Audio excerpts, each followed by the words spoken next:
Aujourd'hui, j'ai envie de te parler d'un sujet qu'on vit tous, sans forcément mettre des mots dessus, le piège du plaisir instantané. Tu sais, ce moment où tu ouvres ton téléphone juste pour jeter un œil et finalement 1 heure est saucée. Ce moment où tu manges sans avoir faim, où tu regardes une série sans vraiment l'aimer, mais tu continues quand même. On s'est tous déjà retrouvés là, non? Et la vraie question, c'est est-ce qu'on profite vraiment de ce qu'on consomme ou est-ce qu'on est juste devenu des robots programmés à chercher la prochaine dose de satisfaction rapide?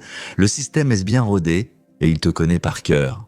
Chaque fois que tu scrolles sans réfléchir, chaque fois que tu cliques, que tu ouvres une appli juste par habitude, pose-toi cette simple question, est-ce que c'est moi qui décide, là où est-ce que c'est le système, les algorithmes, les couleurs, les sons, qui me manipulent pour capter mon attention, me garder connecté, me distraire encore et encore. Et le pire, c'est qu'on ne s'en rend même plus compte. On croit qu'on est en contrôle, alors qu'en fait, on est juste accro. Le plaisir est devenu une drogue. On vit à une époque où tout est conçu pour être rapide, facile, immédiat.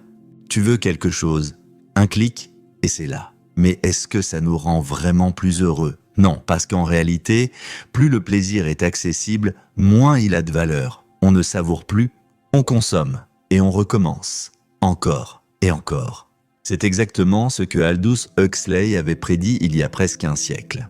Il disait que le vrai contrôle ne viendrait pas avec la violence, mais avec la distraction. Pas besoin de censure quand les gens n'ont plus envie de lire. Pas besoin de répression quand les gens sont trop occupés à se divertir pour penser. Et tu sais quoi? Il avait raison. Regarde autour de toi.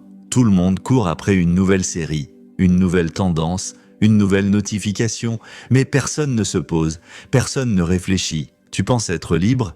Mais est-ce vraiment le cas? On te dit que tu as le choix, que tu es libre de regarder ce que tu veux, d'écouter ce que tu veux, de suivre qui tu veux. Mais tous ces choix, ils sont fabriqués pour toi. Chaque détail, chaque fonction de ton appli essaie les pensées pour capturer ton attention. Ce n'est pas un outil neutre, c'est une stratégie. Et ça marche. On devient accro sans même s'en rendre compte.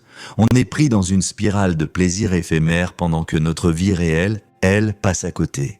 Mais le plaisir en soi n'est pas le problème. Ce n'est pas le plaisir qu'il faut fuir, c'est sa facilité. Ce qui rend les choses belles, précieuses, profondes, c'est souvent l'effort qu'on y met. L'amour, par exemple, demande de la patience. Un vrai projet de vie, ça demande du temps, de l'énergie. Et oui, parfois c'est inconfortable. Mais aujourd'hui, dès qu'on rencontre une difficulté, on fuit. Si ça ne fait pas plaisir tout de suite, on abandonne. Une relation devient un peu compliquée. On passe à autre chose. Une idée demande du travail, on la met de côté. On a oublié que l'inconfort, c'est souvent là que la croissance commence. Et le vrai bonheur, ce n'est pas dans la facilité qu'il se trouve, mais dans le sens qu'on donne aux choses. Quand tout est facile, plus rien n'a de valeur. Et ça, c'est important à comprendre. Le cerveau humain n'est pas fait pour être stimulé en permanence. Quand tout devient un plaisir immédiat, rien ne reste marquant. Rien ne touche en profondeur, et c'est là que le vide commence à se creuser.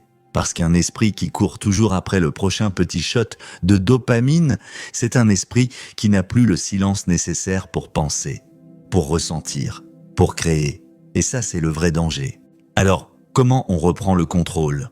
Déjà, en prenant conscience de tout ça. Pas besoin de tout supprimer ou de partir vivre dans une grotte, rassure-toi, mais commence juste par observer tes habitudes. Quand tu ressens l'envie de te distraire, arrête-toi un instant. Respire. Demande-toi, est-ce que j'ai vraiment envie de ça?